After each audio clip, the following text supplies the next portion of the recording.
Last night's episode of Icons, but it's time now, though, to head to a college that could well be producing icons of the future.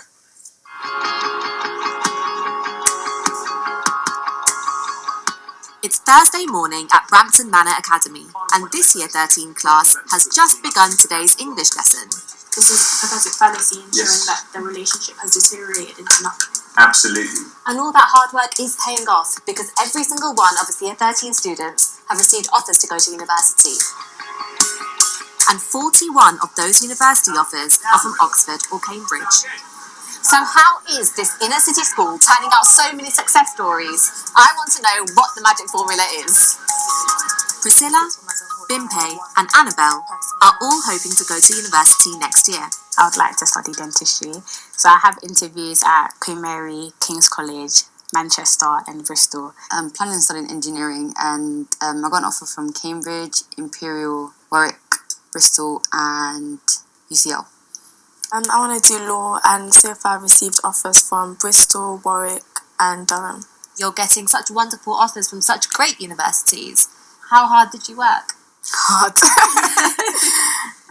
No, sometimes it gets a bit crazy. When I tell my friends about the amount of exams that I have, and they're just like, why do you have so many tests? And they're like, oh, they're always testing us. When I tell them I'm going to library on Saturday, they're like, what? On your Saturday? And what motivates you? What makes you want to come into school early and leave late and work on weekends?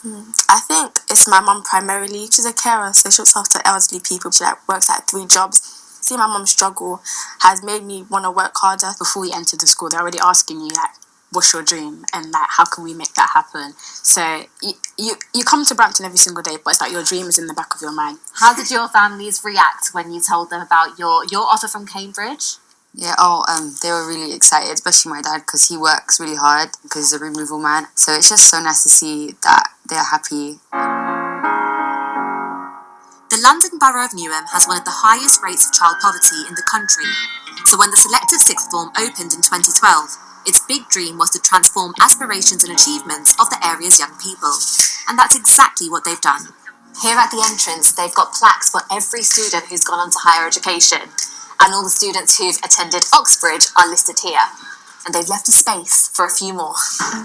Hoping to see his daughter's name on the Cambridge plaque next year is Annabelle's proud dad, Arlindo. I was nearly crying. I was so happy that she got the place. She working so hard for it. Why was it so important to you that she went on to higher education?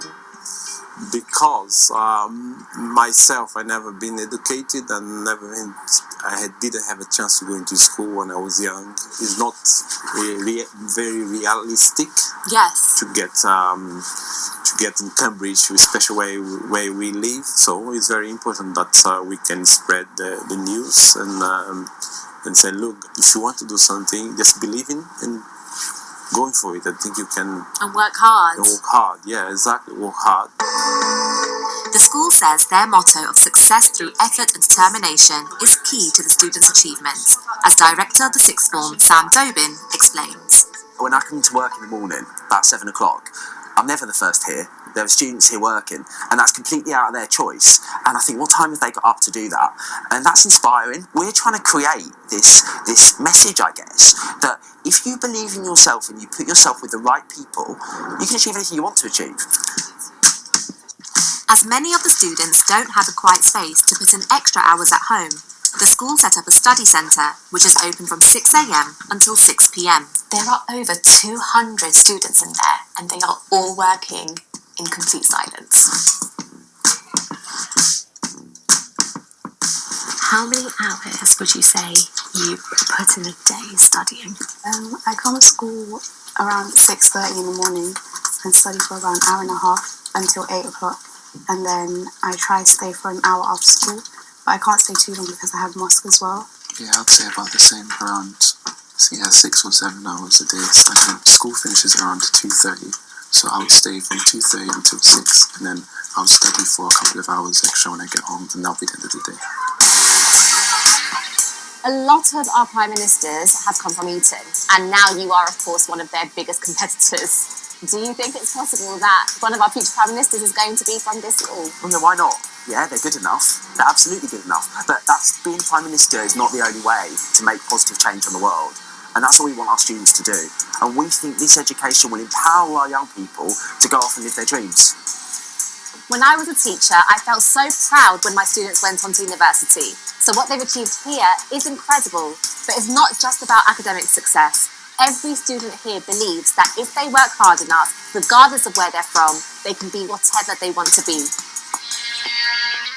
That's really inspiring, Fantastic, isn't it? So good. Absolutely superb. Do you know, there's so much bad press about the next generation coming through, and I think that is just a fine example of how brilliant the next generation are. I do. So, yeah, and we just want to congrats. say well done and good luck to all the students from Brampton Manor. Yeah, and actually, Tiffany, you just listening to that there, you second exactly what that head teacher was saying. It doesn't matter where you're from. Yeah, you it can doesn't matter succeed. where you're from, what your situation is right now. If you believe in yourself and you put in the hard work, you can achieve and be anything. Look at me.